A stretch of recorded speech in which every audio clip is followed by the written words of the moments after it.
सर्वेभ्यो नमो नमः। कक्षा में उपस्थित सभी सदस्यों का आदर सहित यथा योग्य अभिवादन एवं स्वागत भी। सभी सदस्य अपने अपने इष्टों का ध्यान करें। माता गायत्री के मंत्रों का अंतर मन से एक बार उच्चारण अवश्य कर लें। साथ ही अपने प्रेरणा के स्रोत एवं अपने गुरुजनों को भी अंतर मन से अभिवादन कर लें।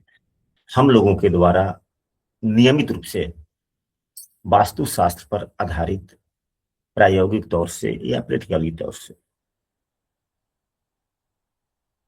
वैसी कौन सी छोटे छोटे टिप्स हैं जिसका उपयोग कर हम अपने घर के वास्तु दोष को कम कर सकते हैं, उसी पर आधारित कक्षा आयोजित की जाती है।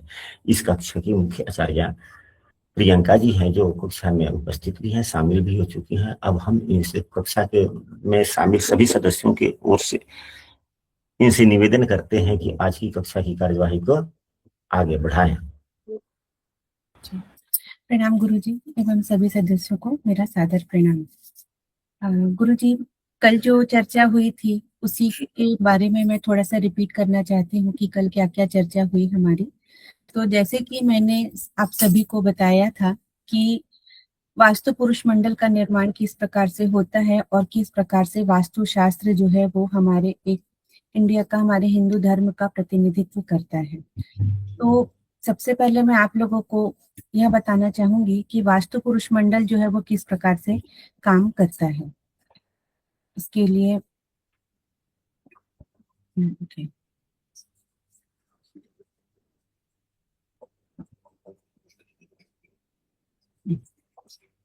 ये देखिए, आप सभी ये देख पा रहे हैं, यह एक वास्तु पुरुष है।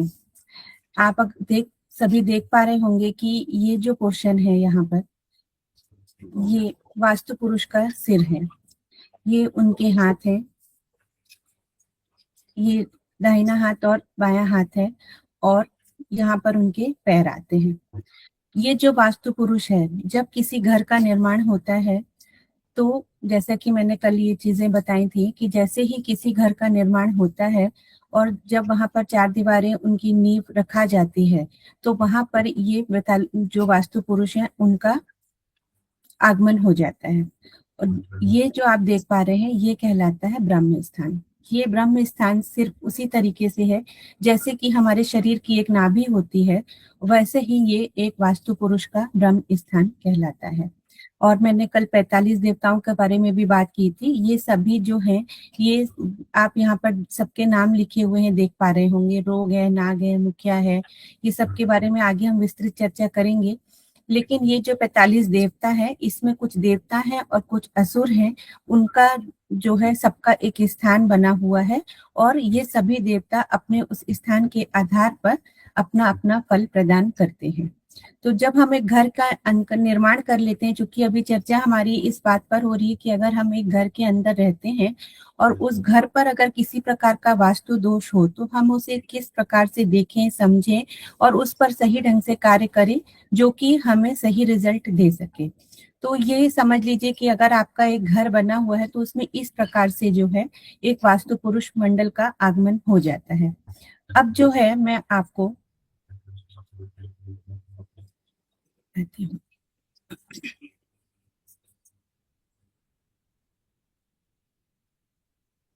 पंचतत्व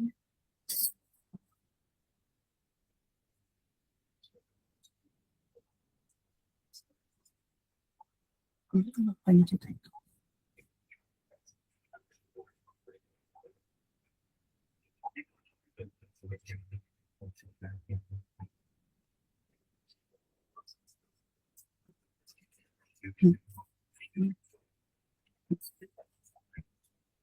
आप सभी ये पंचतत्व देख पा रहे हैं क्या? नहीं, अभी ठीक वही वास्तु पुरुष वाली है। जो चित्र आपने पहले लगाया था वही अभी दिखलाई दे रही है। जी गुरु जी, एक मिनट रुकिएगा।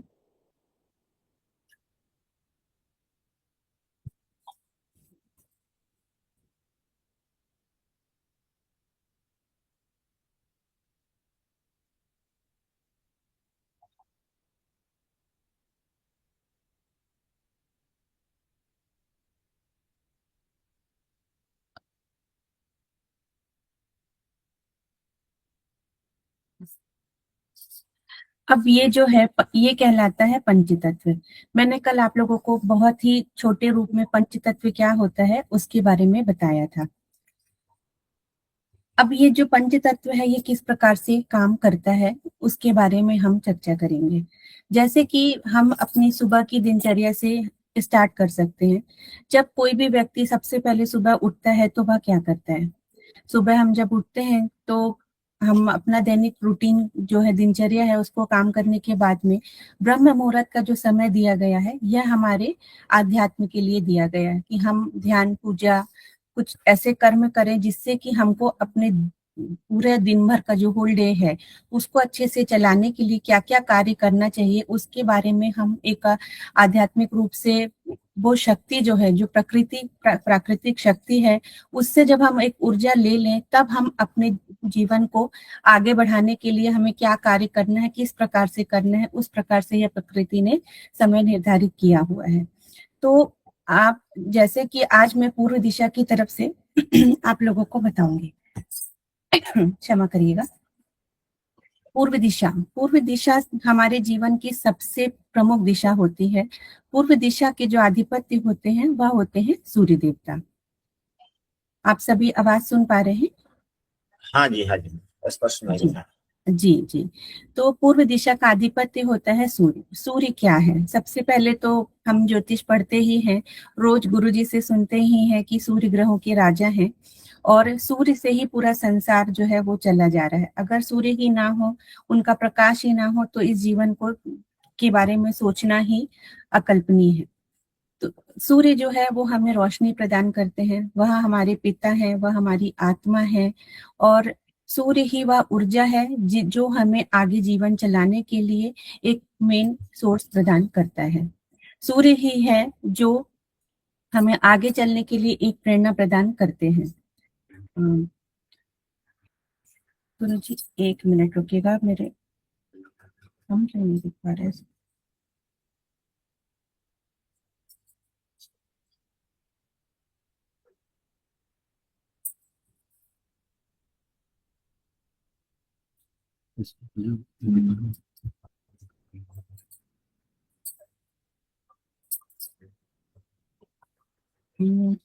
गुरु जी स्क्रीन आप लोग को अभी नहीं दिख पा रही है? दिखाई दे रहा है, वहीं वो पंच तत्व वाली जो आपने फोटो लगाया है वह दिखाई दे रही है। हमको दिखना है। ठीक है गुरु जी। तो अब जब सूर्य सुबह उगते हैं तो उसके पहले वो जो दिशा शुरू होती है वो शुरू होती है ईशान कोण से। ईशान कोण वो स्थान होता है जिसे हम पूर्व और उत्तर का कोना कहते हैं। पूर्व और उत्तर के कोने में हमें आध्यात्म के रूप से वह कोना बनाया गया है। जब हम उस दिशा की में बैठकर अपने आध्यात्म को, अपने ज्ञान को और अपनी जो इस प्रकृति है, जिस प्रकृति ने हमको जन्म दिया है, उस प्रकृति में जब जन्म बैठकर हम कोई पूजा पाठ, आराधना, भगवान की आराधना साधना करते हैं तो उससे हमें एक मेन सोर्स प्राप्त होता है, उससे हम आगे जीवन जीने के लिए एक स्थान निर्धारित होता है। तो जब हम सुबह उठते हैं ईशान कोण में, एक सुबह स्टार्ट होते हुए सूर्य की पहली किरण जब आती है और अगर आप कम वस्त्रों में वहां पर बैठकर पूजा करते हैं तो जो सूर्य की प्रथम किरण है वो आपकी बॉडी में पहुंचती है। जब वो आपकी बॉडी में पहुंची तो आपके शरीर में जो भी बैक्टीरिया हैं, जर्म्स हैं, वो सभी जो है वो निस्तेज हो जाते हैं और वहां से एक नई ऊर्जा का आगमन होता है। जो नेगेटिविटी है वो चली जाती है और हम वहां से एक ऊर्जावान होकर अपने दैनिक रूटीन को करने के लिए तैयार हो पाते हैं। तो जब सबसे पहले हमने पूजा की वो ईशान कोण कहलाया। वहां से सूर्य उगते हुए सुबह की तरफ जब आते हैं तो वो मेन पूर्व दिशा कहलाती है। पूर्व दिशा में जब हम व्यायाम करते हैं या हमने आध्यात्मिक रूप से अपने आप को स्ट्रॉन्ग कर लिया, उसके बाद में जब सूर्य की ऊर्जा हमारे अंदर आई, जो विटामिन डी हमको मिलता है, अभी हम साइंस में ये सारी चीजें देखते हैं कि हमें विटामिन डी लेना चाहिए। लोग आजकल कैप्सूल खाने लगे हैं। विटामिन डी के स्रोत बहुत है, लेकिन विटामिन डी का मेन स्रोत क्या है? वह है सूर्य। अगर हम सुबह उठ के सही समय पर विटामिन डी मतलब सूर्य की रोशनी अगर ले लेते हैं, उसकी ऊर्जा ले लेते हैं, तो हम अभी किसी भी प्रकार से रोग प्रतिरोधक क्षमता जो है वो हमारे शरीर में प्रवेश कर जाती है और हमें वो आरोग्यता प्रदान करती है। तो पूर्व दिशा वह स्थान होता है जहां से अगर हमने अपने डेली रूटीन स्टार्ट किया, दैनिक दिनचर्या स्टार्ट करी सही समय पर, तो हम समझ लीजिए कि अपने पूरे दिन के लिए तैयार हो जाते हैं। अब पूर्व दिशा से आगे बढ़ते हुए एक दिशा आती है, आप जब सूर्य पूर्व दिशा से उगते हैं, धीरे धीरे वह जो सूर्य होता है वो दक्षिण की तरफ राइट साइड में प्रवेश करना स्टार्ट करते हैं। अगर हम इसे अपनी डेली रूटीन के हिसाब से भी देखें, तो जब हमने पूजा कर लिया, हम सुबह उठे, हमारी दैनिक दिनचर्या हुई, उसके बाद हमने आध्यात्मिक रूप से अपने आप को स्ट्रॉन्ग किया, हमने भगवान की पूजा की, हमने एक्सरसाइज व्यायाम किया अपने शरीर को स्वस्थ रखने के लिए। अब जो है सबसे पहले फिर इंसान का जो काम होता है कि उसको भूख लगती है, हमारा जो पेट होता है, तो वो अब हमको उसको पोषण देने की जरूरत होती है। तो जैसे ही सूर्य का प्रवेश उत्तर की तरफ से, पूर्व की तरफ से धीरे धीरे होते हुए साउथ ईस्ट डायरेक्शन, जिसे हम उत्तर पूर्व डायरेक्शन कहते हैं, वहां पर प्रवेश करता है। तो अगर आप ये समझिए कि अगर आपके घर के खिड़की दरवाजे पूर्व दिशा की ओर में होते हैं, और पूर्व दिशा का पहले और मैं महत्व आपको बताती हूँ, फिर हम दक्षिण पूर्व दिशा में आएंगे। पूर्व दिशा में की तरफ में पहले के जमाने में आप देखे होंगे कि पूर्व दिशा और उत्तर दिशा की तरफ में दरवाजे होना बहुत अच्छा शुभ माना जाता था, क्योंकि पूर्व दिशा वो डायरेक्शन होता है जहां से हमने जैसे बताया, अगर वह खुला होगा, अगर वह वहां से स्वच्छ हवा हमारे घर के अंदर प्रवेश करती रहेगी, तो हमको कभी भी ऑक्सीजन की कमी नहीं होगी। पूर्व दिशा ही वो दिशा होती है जहां से हमको नई ऊर्जा, नई क्रिएटिविटी के बारे में जानकारी मिलती है।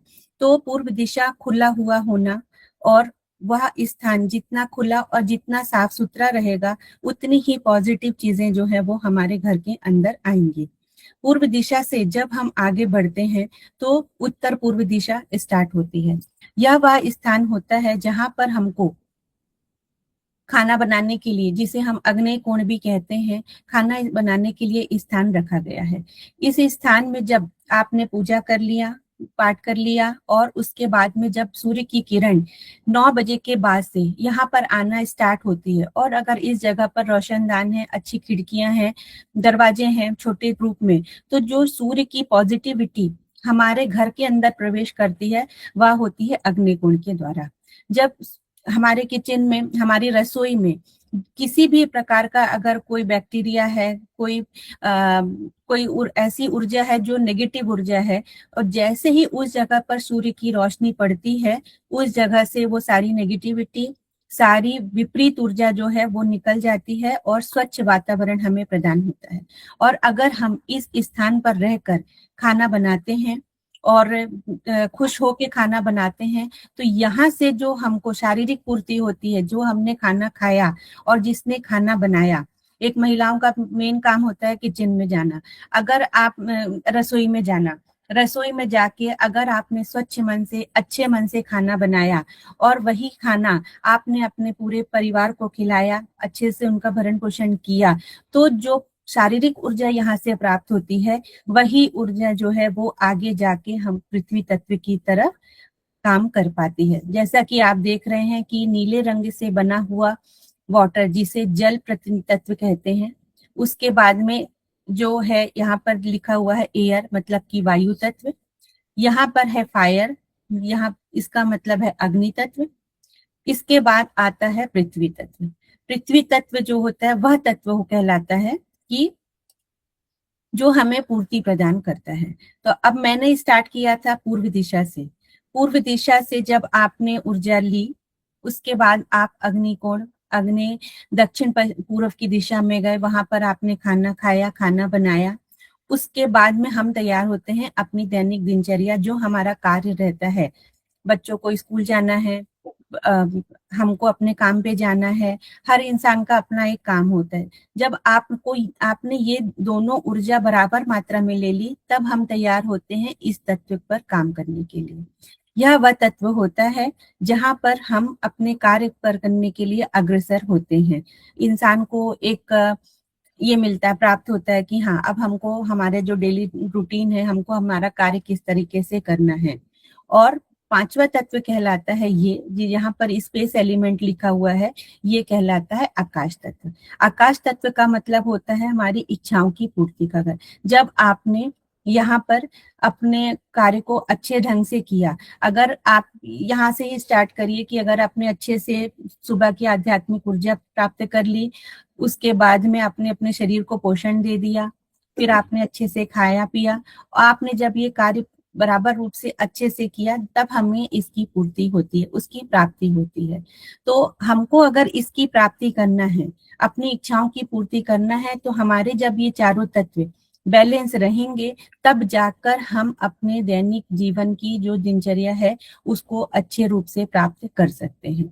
तो ये साइकिल वैसे ही शुरू होता है जैसे कि आप देख रहे हैं कि जल तत्व हुआ, और ये होता है, ये कौन बनते हैं, कल मैं सारी दिशाओं के बारे में आपको बताऊंगी।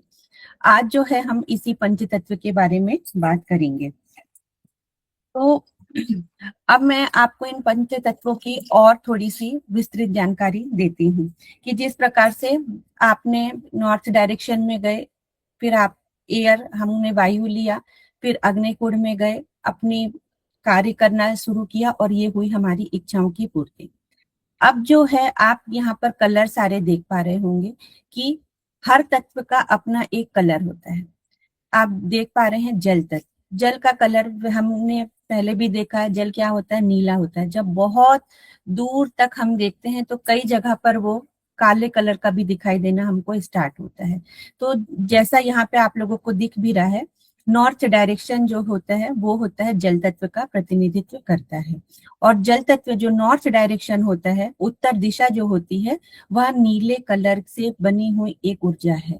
तो आप अगर ये समझिए कि जिसके घर में उत्तर दिशा में थोड़ा सा खाली स्थान है, और जहां पर नीले कलर से संबंधित चीजें रखी हुई हैं, तो वह स्थान उस जगह को बैलेंस करने का की क्षमता रखता है। उसी प्रकार से आप यहाँ पर देख रहे हैं एयर एलिमेंट, जिसको हम वायु तत्व बोलते हैं। ये दिशा या कलर कहलाता है पूर्व दिशा की तरफ का। अब अगर ये जो पूर्व दिशा है, ये आप देख रहे हैं कि यहाँ ये इसका कलर है ग्रीनरी, हरा कलर है इसका। हरा कलर का मतलब ये होता है कि हमको एक ऊर्जा प्राप्त होना। हमको ऊर्जा कहाँ से मिलती है, सूर्य से मिलती है। लेकिन जब सूर्य एक अपने आगे की तरफ बढ़ जाते हैं और वो विटामिन डी से उसमें कुछ रेडियो धर्मिता ऐड हो जाती है, तो जो सूर्य से हमको किरण मिल रही हैं वो तीव्र हो जाती हैं। उस तीव्र को प्रॉपर प्रोटेक्ट करने का काम कौन करता है, ये हमारे पेड़ पौधे करते हैं। तो जैसा कि आप यहाँ पर देख रहे हैं कि यहाँ पर हरा कलर लिखा हुआ है। अब जिसके भी कोण की वायु कोण जो बनता है, एयर एलिमेंट जहां पर बनता है, मतलब जहां पर आपका पूर्व दिशा है, अगर आपने उस पूर्व दिशा में अच्छे अच्छे पेड़ पौधे लगाए हुए हैं, उसको ग्रीनरी से सजाया हुआ है, और आपका दरवाजा वहां पर है, और जो दरवाजा है उससे आपके अंदर दरवाजा है, खिड़कियां हैं, और उससे जो ऑक्सीजन मिलना चाहिए वो ऑक्सीजन अगर आपके घर के अंदर प्रवेश करती है, तो इससे हमारे घर का वातावरण बहुत शुद्ध हो जाता है। तो आप देख भी पा रहे होंगे कि जैसा कि ये कलर है, ग्रीन कलर, हरा कलर, इसका मतलब यह होता है कि अगर हम इस जगह पर अपने पेड़ पौधे, घर में हम अपने जो पेड़ पौधे हमको लगाना है, अगर हम ये पेड़ पौधे इस जगह पे रखेंगे, तो इससे हमें किस रूप से ऊर्जा प्राप्त होगी और ये कैसे काम करेगा, उस पर आपको बातें समझ में आई होंगी। आप लोगों को इस बारे में अभी कुछ, किसी को कुछ पूछना है तो बताइएगा मुझे।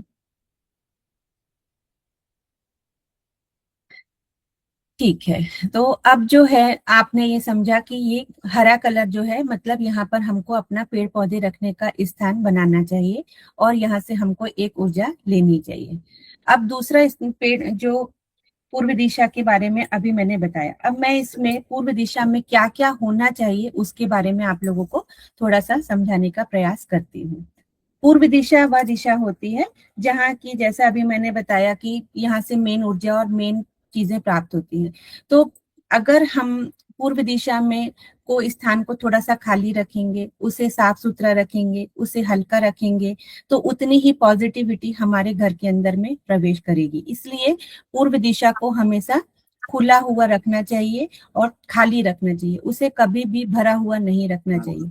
अगर आपने उस स्थान पे को बहुत भारी रखा, वह स्थान बहुत ऊंचा है, तो जो मैंने बताया कि हमको घर में पॉजिटिविटी जहां से चाहिए है, वो चीज हमारे घर के अंदर प्रवेश नहीं कर पाएगी, और उसके जो है ड्रॉबैक, मतलब उसमें जो नेगेटिविटी है वो हमारे घर में प्रवेश करेगी।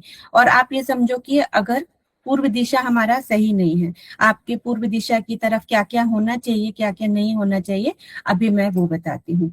जैसे कि मैंने बताया कि पेड़ पौधे जो हैं वो हमारे घर को हरियाली देने का काम करते हैं, लेकिन उसी जगह पर अगर किसी घर के सामने पूर्व दिशा की तरफ में अगर पीपल का पेड़ होगा या बरगद का बड़ का पेड़ होगा, तो वह रहना उचित नहीं है। पीपल का पेड़ या बरगद का पेड़ वहां पर नहीं रहना चाहिए। हाँ, अगर नीम का पेड़ वहां पर है तो ये हमको अच्छा शुद्ध वातावरण प्रदान करता है, तो वह वहां पर रह सकता है। लेकिन बाकी की चीजें जो हैं अच्छे हरे भरे, जिसमें कि जो फूल खिलते हैं, अच्छे फूल जो हमको खुशबू देते हैं, अगर उस तरह के पेड़ पौधे हमारे घर के पूर्व दिशा में रखे रहेंगे, तो इससे हमें एक प्राकृतिक रूप से नेचुरल ऊर्जा प्राप्त होगी, और वो उससे हमारा घर का वातावरण खुश रहेगा, सुखी रहेगा। अगर हमारा घर का वातावरण खुश है, हमारे घर में भीनी भीनी खुशबू आ रही है, फूलों की ऊर्जा आ रही है, अच्छे ऑक्सीजन मिल रहा है, तो आप ये समझिए कि कोई व्यक्ति जो है घर से बाहर जब वो कार्य करने के लिए जाता है, वहां से तमाम प्रकार की पॉजिटिव एंड नेगेटिव सभी प्रकार की ऊर्जा लेकर आता है। लेकिन जब आप अपने घर में प्रवेश किए, आपका मेन द्वार जो डोर है, एंट्रेंस है, आपका मेन जो द्वार है, अगर वहां से ही सारी पॉजिटिविटी आपके घर के अंदर प्रवेश कर रही है और आपके घर का माहौल जो खुशनुमा बना हुआ है, तो आप किसी भी प्रकार से बाहर से क्यों ना आइए, आपके घर में अंदर प्रवेश करते हुए जो है वो आपका मन है वो शांत हो जाएगा। तो जैसा कि कल गुरुजी ने भी ये बात बताई थी कि हम जब घर के अंदर प्रवेश करें, जब हम किसी भी प्रकार कि घर में एंटर कर रहे हैं, हमें क्या चीजें सामने दिख रही हैं और हमको वो कैसा वातावरण मिल रहा है, उसके आधार पर ही हमारा जो मूड है, हमारा जो मन है वो निर्धारित हो जाता है। अगर घर के अंदर प्रवेश करते समय हमें नेगेटिव चीजें दिख रही हैं घर में, सबसे पहले की छोटी छोटी सी चीजें मैं आपको बताती हूँ कि घर में प्रवेश करते समय में आपके किस घर के सामने में कभी भी डस्टबिन, जिसे हम कूड़ा बोलते हैं, उसका डब्बा, वो सारी चीजें डस्टबिन कभी भी नहीं होनी चाहिए। डस्टबिन अगर आप घर के सामने, अपने घर प्रवेश द्वार के सामने या उसके आजू बाजू में रखते हैं, तो डस्टबिन क्या है, घर का कूड़ा है, नेगेटिविटी है। जब आप घर के अंदर प्रवेश कर रहे हैं और उसी नेगेटिविटी को, उसी कूड़े की दुर्गंध को लेते हुए वो घर में प्रवेश करें, तो आप सोचिए कि क्या आपका मन खुश रह सकता है? कभी भी नहीं रह सकता है। और हम भले ही घर से बाहर से कितना खुश होकर आए, लेकिन जब हम घर के अंदर प्रवेश करेंगे तो उस समय ऑटोमेटिक हमारा मन जो है वो दुखी हो जाएगा, गुस्सा हो जाएगा, परेशान हो जाएगा। तो घर का जो मेन डोर होता है, मेन एंट्रेंस होता है, वह हमारे जीवन में सबसे ज्यादा महत्व रखता है। और अगर आप जब घर के अंदर प्रवेश कर रहे हैं, वहां पर सुगंधित खुशबू है, आपको अच्छा स्वास्थ्य का आपने बना रखा है, अच्छे सुंदर सुंदर लाफिंग बुद्धा है, अच्छी कोई मूर्तियां हैं, राधे कृष्ण जी की मूर्ति है, गणेश जी का चित्र बन लगा हुआ है, जो कि बहुत खुशनुमा है, खुश आशीर्वाद देते हुए आप जब घर के अंदर प्रवेश करते हैं, तो वह हमारे लिए बहुत पॉजिटिव का काम करता है।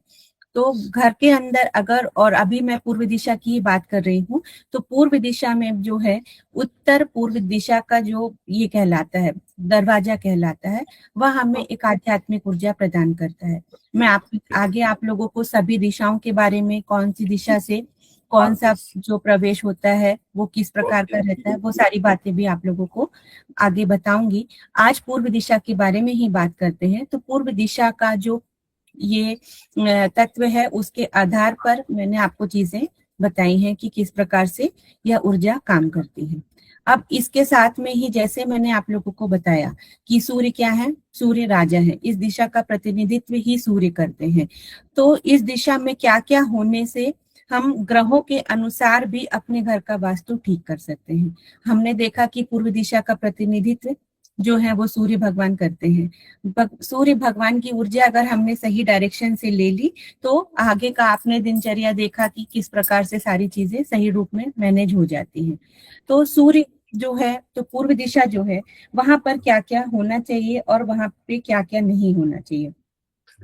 तो सबसे पहले तो मैं आप लोगों को ये बताऊंगी कि अगर हमारे जो घर का पूर्व दिशा है उसमें अगर कोई भी चीज सही नहीं है, जैसे कि आपने कूड़ादान रखा हुआ है वहां पर, तो उससे आपको क्या क्या परेशानी हो सकती है। पूर्व दिशा में अगर आपने कूड़ादान रखा हुआ है और खराब चीजें हैं, दुर्गंध आ रही है, कोई इस तरह की बाउंड्री बनी हुई है कि पूरा कूड़ा करकट जो है वो आपके घर के सामने में ही रखा जाता है, तो ये सारी बातें अच्छी नहीं होती हैं। तो आपको ये चीज सबसे ज्यादा ध्यान रखना है कि हमारे घर का जो प्रवेश द्वार है अथवा जो पूर्व दिशा का प्रवेश द्वार है, वहां पे घर के बाहर में किसी भी प्रकार का कूड़ा करकट, कोई भी ऐसी वस्तु है जहां से हमको नेगेटिव ऊर्जा प्राप्त होती है, या पीपल का पेड़ हो या बड़ का पेड़ हो, इस तरह की कोई भी चीजें वो हमारे घर के आसपास में नहीं होना चाहिए। अगर आप समझो कि इस तरह की चीजें आपके घर पर, घर के प्रवेश द्वार, पूर्व दिशा के प्रवेश द्वार के सामने में है, तो उससे हमारे संतान की हानि होती है। यह स्वयं एक पितृ दोष का कारण बनता है। आपके घर में बाकी की चीजें कितनी भी बैलेंस क्यों ना हो, लेकिन अगर पूर्व दिशा ही हमारा बैलेंस नहीं है और वहां पे कूड़ा करकट या गंदी चीजें रखी जा रही हैं, गंदे निकास का पानी अगर वहां से जा रहा है, तो ये सारी चीजें जो है वो हमको नेगेटिव ऊर्जा प्रदान करती हैं, जो कि हमारी स्पेशली हमको संतान से रिलेटेड जितनी भी प्रकार की परेशानियां होती हैं वो हमें इस दिशा से मिलती हैं। यह अपने आप में एक पितृदोष का निर्माण हो जाता है, क्योंकि अगर हम देखें तो कूड़ा करकट या किसी भी प्रकार की गंदगी जो होती है वह किसको प्रतिनिधित्व करती है, वह राहु को प्रतिनिधित्व करती है। किसी भी प्रकार की दुर्गंध है वो राहु को प्रतिनिधित्व करती है। तो आप समझो कि अगर हमने पूर्व दिशा, जो कि हमारा सूर्य देव का स्थान है, अगर हमने वहां पर राहु देव का प्रतिनिधित्व कर लिया तो ये क्या हो गया, या अपने आप में एक हमने ग्रहण दोष का निर्माण कर लिया। तो हमारे कुंडली में कितने भी अच्छे ही प्रयोग क्यों ना बने हों, लेकिन अगर हमने अपने घर के बाहर और घर की पूर्व दिशा में इस तरह की चीजें रखी हुई हैं, अगर आप समझो कि आपका द्वार जो है पूर्व दिशा में नहीं है, लेकिन अगर आपने पूर्व दिशा में इस तरह की चीजें रखी हुई हैं, कूड़ा करकट है, गंदगी है, हमने उसको एक ऐसा कमरा बनाया हुआ है कि जहाँ पे डंपिंग जोन जिसको बोलते हैं, कि कोई भी सामान है उसको हमने वहां पे रख दिया, या हमने अपना वहां पर स्टोर रूम बना लिया, या कोई भी ऐसी चीजें जो हमको बहुत समय से, कई समय से काम नहीं आई और हमको साल भर में या 2 साल में कभी उसका उपयोग में आते हैं। कई लोगों की आदत होती है घर में कि चीजों को संजो के रखने के लिए, कि चलो ये चीज है अभी काम नहीं आ रही है, बाद में काम आएगा। इसी प्रकार से जैसे हमारे इलेक्ट्रॉनिक वायर होते हैं, हमारे पुराने फोन हैं, पुराने चार्जर हैं, जो बहुत समय से, बहुत सारी इलेक्ट्रॉनिक आजकल डिवाइस चली हुई हैं जो बहुत समय से हमारे काम तो नहीं आ रही है, लेकिन हम उसको रख लेते हैं कि आज नहीं बाद में काम आएगी, आज नहीं बाद में काम आएगी। बच्चों के खेल के सामान है, जो कुछ खिलौने इस तरीके से रहते हैं जो कि चलो बच्चा भी खेल नहीं रहा है, फिर हम अच्छा है हमने इसको लिया था, महंगा है, कोई भी रीजन हो सकता है, अगर आपने उसको बहुत समय तक रखा हुआ है। इसी प्रकार से पुरानी किताबें हैं, आपका पुराना काम करने का कोई भी टूल है, पुराना फ्रिज है, आपके घर का कोई भी पुराना सामान, चाहे वो वॉशिंग मशीन हो, फ्रिज हो, कोई भी ऐसी चीजें जो आपके उपयोग में अभी नहीं है, आप उसको संजो के रखते हो कि मैं बाहर बाद में वहां पे रखूं, वो हमारे उपयोग में, शायद वो हमारे उपयोग में आ सकता है। और उस तरह की चीजें अगर आपने अपने घर के पूर्व दिशा में रखा हुआ है, तो आप इसको ये समझिए कि आपने अपनी पूर्व दिशा, जो कि एक सूर्य का स्थान कहलाता है, वहां पर आपने राहु देव का प्रवेश करवा दिया है। जब सूर्य के स्थान पर, सूर्य देव के स्थान पर राहु देव विराजमान हो जाएंगे, तो आपने क्या किया कि स्वयं अपने घर पर एक पितृदोष का निर्माण करवा लिया। और जैसे ही ये चीजें अपना नेगेटिव प्रभाव देना शुरू करेंगी, तो हमें समझ में ही नहीं आता है कि ऐसा क्या हो गया है कि हमारी कुंडली तो बता रही है कि बहुत अच्छा है, हमारे योग तो हमको बता रहे हैं कि बहुत अच्छा है। अभी हमारी सूर्य की दशा शुरू होने वाली थी, पंडित जी ने बताया था कि तुम्हारी सूर्य की महादशा शुरू होगी और सारी चीजें तुम्हारे जीवन में अच्छी हो जाएंगी, लेकिन हमारे जीवन में कोई अच्छा क्यों नहीं हो पा रहा है। जब इस तरह की चीजें होती हैं, तब यहाँ पर वास्तुशास्त्र काम करता है। तो ये क्या हुआ कि आपने अपनी पूर्व दिशा में राहु देव का प्रवेश करवा दिया, आपने स्वयं से ही अपने घर में ग्रहण दोष बना लिया है और पितृ दोष का निर्माण कर लिया। तो उससे क्या होगा कि अब हम वापस स्टार्ट करते हैं कि सूर्य देव क्या है। सूर्य देव हमारे प्रगति का कारक है, हमारे संतान का, हमारे धर्म का, हमारी सफलता का, सब सारी चीजें जो भी हम कार्य करते हैं उससे जो ऊर्जा मिलती है, उस सब का प्रतिनिधित्व कौन करते हैं? श्री सूर्य देव करते हैं। जब ये सूर्य देव ही वहां पर परेशान हो गए हैं, तो हमको क्या होगा? हमको एक नेगेटिविटी प्राप्त होगी वहां से। हम अपने प्रयास तो भरपूर मात्रा में करते जा रहे हैं, हम अपने कार्यों में तो कोई कमी नहीं कर रहे हैं, लेकिन अपने घर में ही हमने वो वास्तु दोष निर्माण किया हुआ है, जिसकी वजह से हमारे सूर्य जो है वो हमको उचित फल नहीं दे पा रहे हैं। और सूर्य क्या है? मेन पिता से संबंध ठीक ना होना। किसी का पिता पुत्र का संबंध ठीक नहीं है अगर, तो आप घर का पूर्व दिशा देखिए। अगर आपके घर के पूर्व दिशा में कुछ इस तरह का कार्य सामान रखा हुआ जो जो मैंने अभी आप लोगों को बताया है, तो यह क्या कर रहा है? आपके पिता पुत्रों का संबंध जो है वो ठीक नहीं रखेगा। आपके पिता से जो सम्मान आपको मिलना चाहिए वो नहीं मिल पाएगा। उससे ज्यादा आपके पिता का स्वास्थ्य अच्छा नहीं रहेगा, उनका मन खुश नहीं रहेगा। अगर उनका मन खुश नहीं है, अगर हमारे पिता ही हमसे खुश नहीं है, तो जो पिता का आशीर्वाद आपको चाहिए वह हमको नहीं मिल पाएगा। और जब पिता का आशीर्वाद ही हमको नहीं मिलेगा, तो आप सभी इस चीज को बहुत अच्छे से जानते हैं कि पिता और माता ये दोनों का आशीर्वाद हमारे जीवन में सबसे ज्यादा जरूरी है। भले ही कितने ही वास्तु दोष क्यों ना हो, कुंडली में दोष क्यों ना हो, किसी भी प्रकार का दोष क्यों ना हो, अगर हमें हमारे पिता का आशीर्वाद मिलता है और वो हमसे खुश रहते हैं, तो हमारे हर दुख का निवारण जो है उस पिता के आशीर्वाद से सारे दुख जो है वो दूर हो जाते हैं। तो आपने आज ये समझा कि पूर्व दिशा का हमारे जीवन में कितना महत्व होता है। अगर इस पूर्व दिशा में हमने किसी भी प्रकार का नेगेटिविटी बनाए रखी है, वहां पर चीजें ठीक नहीं है, तो इससे हमारे जीवन में, हमारे जीवन की रुकावट जो है वो सब पूर्व दिशा की वजह से आती है। घर के मुखिया का भी स्थान जो होता है वो पूर्व दिशा होता है। अगर और पूर्व दिशा, जैसे कि मैंने बताया कि अगर आपने उसको डंपिंग जोन या वहां पर कूड़ा करकट या किसी भी प्रकार का नेगेटिव जोन बना के रखा हुआ है, तो जो सूर्य से हमको पॉजिटिव एनर्जी मिलती है वह हमारे घर पर प्रवेश नहीं कर पाएगी। हमको हमारे शरीर को जो सूर्य की प्रॉपर एनर्जी चाहिए, जिसे हम विटामिन डी कहते हैं, फिर आप कितना भी विटामिन डी की टेबलेट क्यों ना खाते रहिए, लेकिन अगर आपके घर के पूर्व दिशा से आपको प्रॉपर सही डायरेक्शन से ऊर्जा नहीं मिल रही है, तो कितनी भी विटामिन डी की गोलियां खा लिए वो काम नहीं करेगा। लेकिन अगर आपने अपने घर के पूर्व दिशा को साफ सुथरा खुला स्थान बना रखा है कि वहां की जो पहली ऊर्जा की किरण है, सूर्य की किरण है, जब वो आपको प्राप्त हो रही है, तो ये सबसे बड़ा आरोग्यता का कारण होता है। अगर हम बीमार, बार बार कोई अपने घर में बीमार रह रहा है, उसे रक्त संबंधी बीमारी हो रही है और इसके सूर्य से संबंधित बहुत सारी बीमारियां होती हैं। सबसे पहले तो नेत्र रोग, हमको नेत्र रोग किससे होता है? और ये सारी चीजें जो है आप देखेंगे कि ज्योतिष से जुड़ी हुई हैं, कोई भी चीज ज्योतिष से अलग नहीं है। सूर्य देव किसके, कौन सी बीमारियों का प्रतिनिधित्व करते हैं? नेत्र रोग है, मस्तिष्क रोग है, किसी को मानसिक रूप से वो अस्थिर हो रहा है। फिर इसके साथ में हमारा हृदय रोग, अस्थि रोग, बहुत लोगों को आपने देखा होगा कि जॉइंट पेन हो रहे हैं। अस्थि रोग आजकल बहुत कॉमन हो गया, हर चौथे इंसान को हड्डियों से संबंधित परेशानियां हो रही हैं। हर व्यक्ति जो है कमजोर हड्डी है, या फिर हृदय रोग हो रहा है, दांत का रोग हो रहा है, सर दर्द हो रहा है। आपने देखा होगा कि जीभ लड़खड़ाने का काम, मतलब जब हम बोलते हैं तो वहां पर हमारी जीभ लड़खड़ाने लगे, जीभ से संबंधित कोई भी समस्या हो रही है। मस्तिष्क के रोग हैं, पीलिया से संबंधित रोग है, बार बार कोई बीमार पड़ जाना, उसकी बॉडी में पीलापन आ जाना, जिसे पीलिया रोग कहा जाता है। इसके साथ में हमारी बुद्धि की दुर्बलता, मतलब हम चाहते तो बहुत कुछ है करना, लेकिन हमारी बुद्धि हमको सही समय पे कार्य नहीं करवाती है। तो ये सारी चीजें जो हैं वो किस वजह से होती हैं?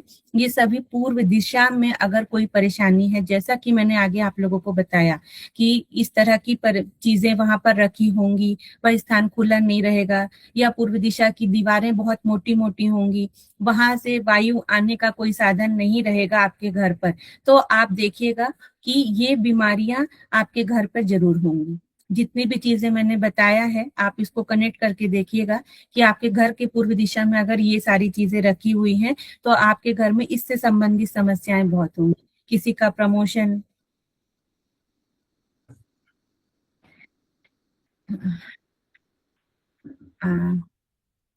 गुरु जी। ठीक है, आप अपनी बातों को कंटिन्यू करते हुए अब जी जी। फिर कल के लिए भी तो छोड़िए, एक ही दिन में सभी कुछ थोड़े होना। जी जी गुरु जी, मुझे लगा कि पूर्व दिशा के बारे में मैं चीजों को पूरा हाँ, ही तो बता अगर दूं। बाकी रह जाता है, अगर बाकी रह जाता है तो जी कल भी।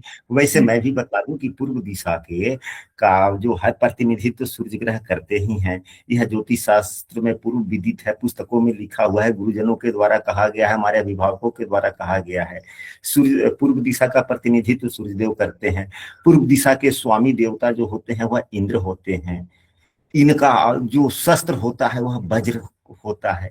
काल पुरुष का यह मुख होता है। काल पुरुष का यह मुख होता है। यदि घर का पूरब दिशा ही निगेटिव हो, या जैसा कि आपने कहा कि राहु से संबंधित वस्तु, तो राहु क्या है? सड़न है। राहु क्या है? बदबू है। राहु क्या है? खराब वस्तुएं हैं। राहु क्या है? वैसी वस्तुएं जिसका हम उपयोग नहीं करते हैं।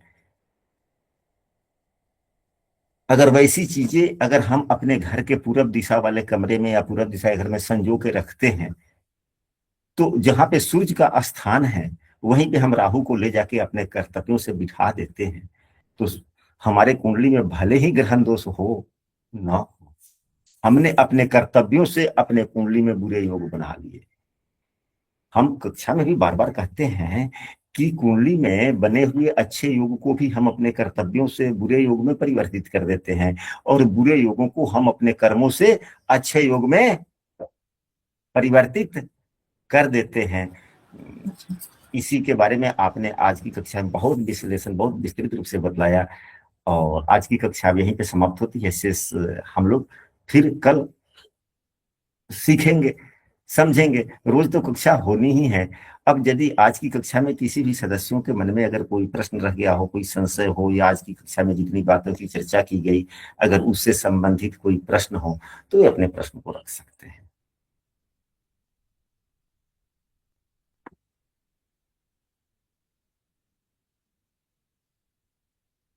हाँ, बोला जाए। गुरुदेव प्रणाम।